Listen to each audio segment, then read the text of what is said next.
الرحمن الرحیم وَإِذْ يَمْكُرُ بِكَ الَّذِينَ كَفَرُوا لِيُثْبِتُوكَ أَوْ يَقْتُلُوكَ أَوْ يُخْرِجُوكَ وَيَمْكُرُونَ وَيَمْكُرُ اللَّهُ وَاللَّهُ خَيْرُ الْمَاكِرِينَ صدق اللہ مولانا العظیم۔ ہجرت کا آخری حصہ باقی رہ گیا تھا کہ اللہ کے رسول صلی اللہ علیہ وسلم کا قیام ہوا ایک منزل پر، اور عربوں کے ہاں اونٹ کے سفر کے اعتبار سے 16 میل کی ایک منزل مانی جاتی ہے، اسی لیے 3 منزلیں کوئی طے کر لے تو مسافر ہو جاتا ہے، یعنی 48 میل ہو جاتے ہیں اس کے، پھر اس کے احکام بدل جاتے ہیں۔ حنفیہ کے ہاں تو احکام یہ ہیں کہ نماز میں تو کوئی شخص یہ کہے ہی نہیں میں تو نماز پوری پڑھوں گا 48 میل کے بعد بھی، تو گنہگار ہوگا۔ اور خطرہ اس بات کا بھی ہے کہ جیسے ظہر کی نماز ہے، ظہر میں 4 رکعت نماز جو پڑھتے ہیں تو 2 کے اوپر بیٹھنا واجب ہوتا ہے، اگر چھوٹ جائے 2 پہ مثلا کوئی نہیں بیٹھا، بھول گیا اور اس نے پوری کر لی نماز اور اخیر میں بیٹھا تو واجب چھوٹا، واجب چھوٹنے کی وجہ سے سجدہ سو کریں گے، نماز پوری ہو جائے گی۔ اچھا کوئی آدمی مسافر ہے تو اس کا بیٹھنا کہاں ہے فرض؟ 2 رکعت پہ، 4 پہ اب نہیں، اب 2 پہ ہو گیا، تو اب اگر یہاں کہیں مس کر دے غلطی سے 2 پہ بیٹھنا اور اخیر میں 4 پہ، تو اس کی تو نماز ہی چلی گئی، تو یہ خطرہ ہوتا ہے۔ تو اس لیے حکم دیا حنفیہ نے یہ کہ سفر میں جب رخصت دی گئی تو چاہے سفر ہمارے ہاں کوئی گناہ کا سفر ہو چاہے اچھائی کا سفر، مثلا کوئی بڑی بری نیت سے جا رہا، کہیں سفر کرنے جا رہا اور بری نیت سے، اب آپ کہیں گے اچھا بری نیت سے جا رہا اور اس کو آپ نعمت دلا رہے ہیں کہ 4 رکعت کی 2 پڑھے عجیب بات، تو وہ کہتے ہیں ہو سکتا ہے اللہ اس کو توبہ کی توفیق دے دیں، وہ اپنی نیت بدل لے، جب تک کہ کام آدمی کر نہ دے اس وقت تک تھوڑی اس کو پکڑا جاتا ہے، جب کر دیتا ہے تو پکڑا جاتا ہے۔ اسی لیے حدیث میں ہے کہ کوئی شخص اگر نیکی کی نیت کرے تو 1 نیکی لکھ دی جاتی ہے، اور کر لے تو 10 تک، اور برائی کی اگر خالی نیت کرے تو کچھ نہیں، تو نہ وہاں نہ یہاں۔ یہ کنفیوژن ایک رہتا ہے یہ سفر کی نماز کا، جیسے یہاں سے گئے ہم 50-55 میل گئے، جیسے شکاگو ہی گئے سمجھے 50-55 میل ہو گئے تو، اور وہاں یہ تو ایسا ہے کہ یہ اپنا لگا ہوا اسی کے ساتھ ہے، تو یہ الگ مسئلہ نہیں مانا جائے گا۔ ہے۔ جب باہر چلے جاتے ہیں کہیں جیسے کھیت، قبرستان، ایئرپورٹ یہ پار کر دیں تو مسافر ہوئے۔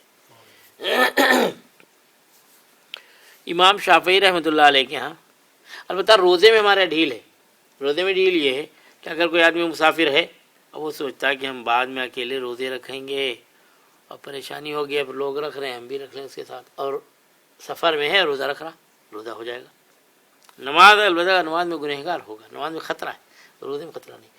امام شافعی رحمۃ اللہ علیہ کے یہاں یہ ہے کہ اول تو وہ یہ کہتے ہیں کوئی برائی کی نیت سے اگر جا رہا تو اس کو ہم قصر نہیں کرائیں گے کہ چل تجھے تو پوری نماز پڑھنا ہے، روزہ ہے تو روزہ بھی رکھنا ہے، اور اگر ٹھیک نیت سے کوئی جا رہا، تجارت کے لیے جا رہا ہے، کسی سے ملنے جا رہا ہے، اور کوئی نیکی حج کا سفر ہے، کوئی بھی سفر ہے، تو وہ کہتے ہیں قصر کروائیں گے۔ لیکن اگر کوئی آدمی سفر میں روزے رکھتا ہے تو ان کے یہاں روزے نہیں ہوگا، وہ کہتے ہیں روزہ نہیں مانا جائے گا۔ حنفیہ کہتے ہیں روزہ بھائی جب رکھ لیا تو مان لیا۔ مثال کے طور پر ایک مسافر ہے، مسجد میں آ گیا، عالم ہے، حافظ ہے، اب لوگوں نے دیکھا کہ کہنے لگے چلو بھائی تم جمعے کی نماز پڑھا دو، حالانکہ جمعے کی نماز اس کے اوپر ہے نہیں۔ قیدی، مسافر، عورت، معذورین، غلام، ان 5 لوگوں کے اوپر جمعے کی نماز نہیں ہوتی، آ گئے پڑھ لیں تو ہو جائے گی۔ لیکن اگر ان میں کا کوئی مثال کرو، کوئی غلام ہی صحیح عالم فاضل ہے اور آ گیا اور اس کو لوگوں نے آگے بڑھا دیا اور نماز پڑھ لیں، نماز پڑھا دی، بالکل نماز ہو جائے گی، امام بنا دی مثال کے طور پر۔ تو ہے تو نہیں ان کے اوپر، لیکن اب اس میں کہیں یہ نہ کہنے لگے کہ عورتیں بھی اس میں آ گئی 5 میں تو وہ بھی آ جائیں نماز پڑھا دیں، ہاں کہیں وہ والا مسئلہ ہم نیوار کو نکال دیں جو نماز پڑھایا تھا۔ تو سفر کے احکام ہیں، بہرحال ہر چیز کے احکام ہیں، ان کو سیکھ لینا چاہیے، ورنہ بعد مرتے ہوئے آدمی گڑبڑی کر جاتا ہے سفر میں۔ البتہ سفر میں جو سنتیں وغیرہ ہوتی ہیں وہ سب نفل کے درجے میں آ جاتی ہیں، کہ اگر آپ کو، اور سفر 2 طرح کا ہوتا ہے، ایک سفر یہ ہے کہ آپ چل رہے ہیں، ایک اسٹیشن سے اترے، دوسرے تیسرے چوتھے چلتے ہی جا رہے ہیں، تو اس وقت تو فرائض پڑھیں گے خالی.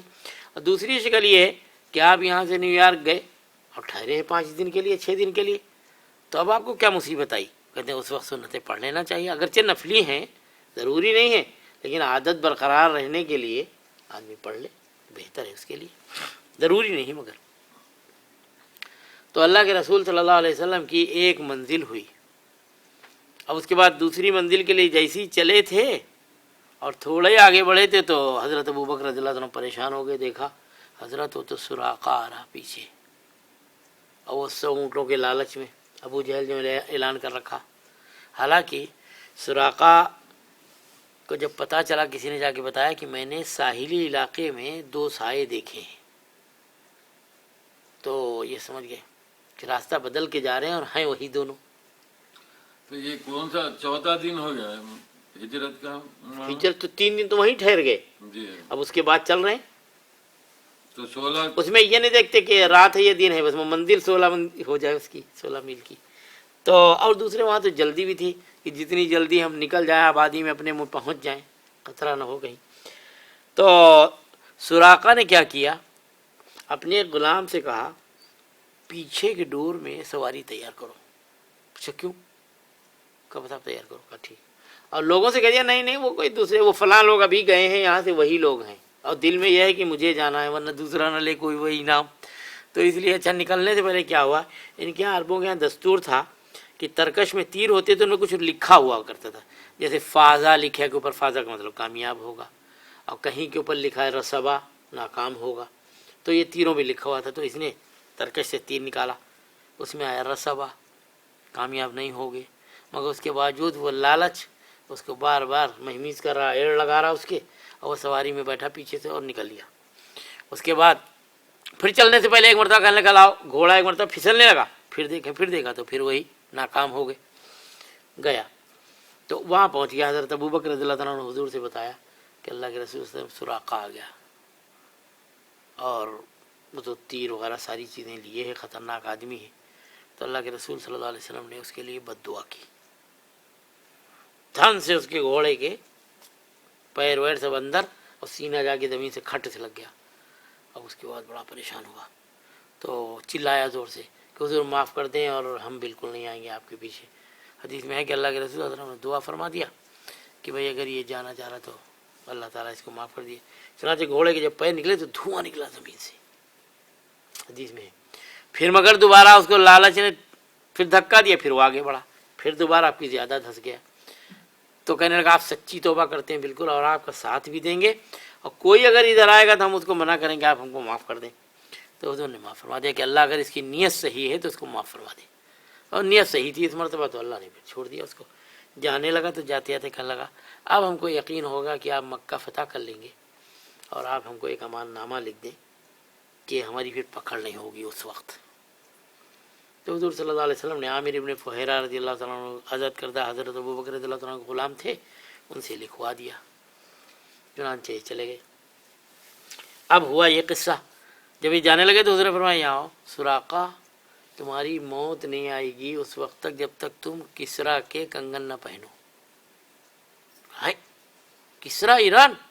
کہا ہاں, اس کے کنگن تو پہنو گے. کہا اچھا. چنانچہ اب جب اس بات پہ یقین کر رہے ہیں کہ مکہ فتح ہوگا تو معلوم ہوا وہ بھی ہوگا. چنانچہ یہ بیمار ہوئے, اور اتنا بیمار ہوئے کہ لوگوں کو خطرہ ہونے لگے. لوگ عیادت کے لیے گئے تو انہوں نے کہا فکر نہ کرو میں مرنے والا نہیں. انہوں نے کہا ہے. ابھی میں یہ سورہ لقمان کی آخری آیتیں جو پڑھ رہا تھا تو یہ میرے ذہن میں آ رہی تھی چیز کہ ان اللہ عندہ علم الساعہ, کہ 5 چیزیں ایسی ہیں کہ جن کا علم اللہ نے کسی کو نہیں دیا. ایک تو قیامت کا علم کب آئے گی, بارش کب ہوگی کتنی, تو سب اندازے تخمینے بتاتے رہتے ہیں. وَيُنَزِّلُ الْغَيْثَ وَيَعْلَمُ مَا فِي الْأَرْحَامِ, ماں کے پیٹ میں بچہ ہے, پورا ہے, ادھورا ہے, کیا صورت ہوگی, یہ صحیح بات کسی کو نہیں معلوم ہوتی. وَمَا تَدْرِي نَفْسٌ مَاذَا تَكْسِبُ غَدًا, اور آدمی آئندہ کیا کرے گا پتہ نہیں ہوتا. وَمَا تَدْرِي نَفْسٌ بِأَيِّ أَرْضٍ تَمُوتُ, کہ آدمی کس زمین کا پیوند خاک ہوگا, کہاں دفن ہوگا, معلوم نہیں ہوتا. تو لوگوں نے کہا یہ تو 5 باتیں کسی کو نہیں بتائی گئی, آپ کو کسی معلوم کہ موت نہیں آئے گی ابھی. کہنے لگے اللہ کے رسول صلی اللہ علیہ وسلم نے فرمایا تھا کہ سراقہ جب تک تم کسرا کے کنگن نہیں پہنو گے تمہاری موت نہیں آئے گی. تو موت کیسے آ جائے؟ اچھا یہاں بعض لوگوں کو ہمارے دھوکہ لگ جاتا ہے، ایک لوگ کیا بلکہ ایک جماعت تیار ہو گئی اور اسی پہ مارا ماری، تمام دنیا بھر کے جھگڑے، مسجدیں الگ اور کیا کیا شکلیں ہو گئی۔ وہ یہ کہا کہ اب اگر اللہ کے رسول صلی اللہ علیہ وسلم کو غیب کا علم نہیں ہے، آئندہ کا علم نہیں، تو پھر یہ کیسے بتایا؟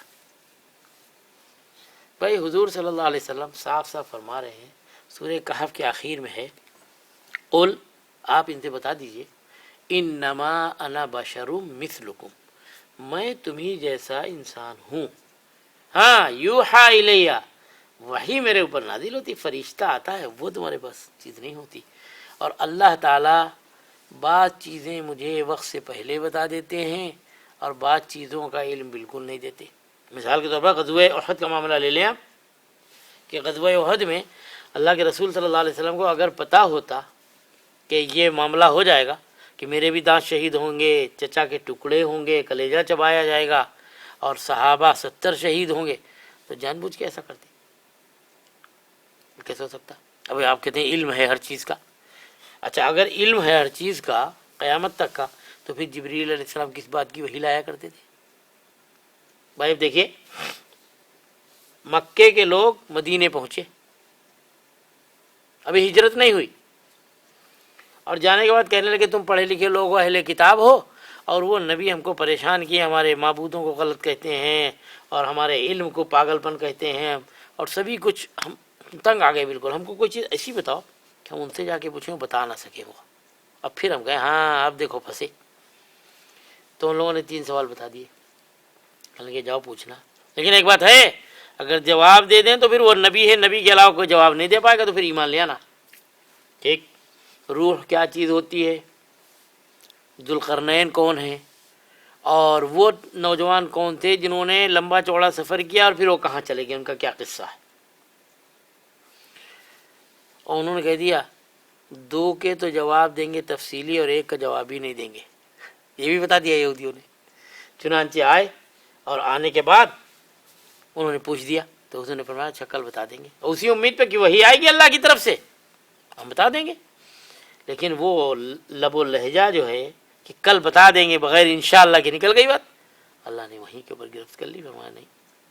چنانچہ 15 دن بعد میں 17 دن ہے، وحی نہیں آئی، اور روز ابو جہل آ کے پوچھ رہا ہاں ہم کو بیوقوف بناتے، آپ اہل کتاب آئے بیچ میں، پڑھے لکھے لوگ، اب لاؤ جواب۔ اس کے بعد اللہ کے رسول صلی اللہ علیہ وسلم کعبۃ اللہ کا پردہ پکڑ کے رو رہے، پھر وحی آئی، جواب آیا۔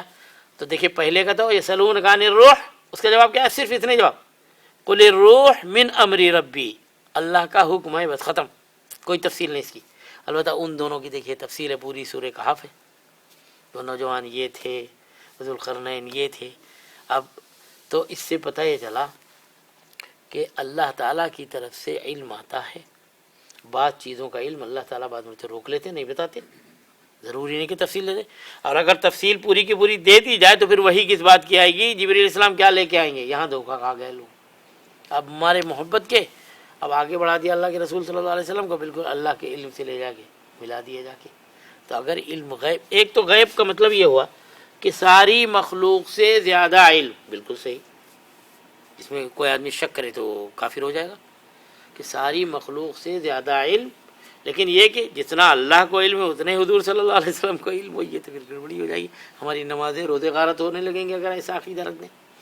تو یہاں پہ اللہ کے رسول صلی اللہ علیہ وسلم جو سراقہ کو یہ بات بتائی تھی رضی اللہ عنہ، بعد میں بن گئے وہ تو ان کو بتائی تھی، اللہ کی طرف سے علم آیا اور بتا دیا۔ اور بعض مرتبہ ایسا تھا کہ وہیں پہ مسئلہ ہوا نہیں ہوا، مثال کے طور پر بخاری شریف میں واقعہ ہے بیر معونہ، بیر کے معنی کنویں کے آتے، معونہ وہ کوئی جگہ تھی، وہاں کے کچھ لوگ آئے، عزل و قارہ قبیلوں کا نام ہے، وہ لوگ آئے اور آنے کے بعد کہنے لگے کہ ہمارے یہاں کے لوگ مسلمان ہو گئے ہیں اور آپ کچھ لوگ بھیج دیجئے تاکہ وہ تعلیم دیں۔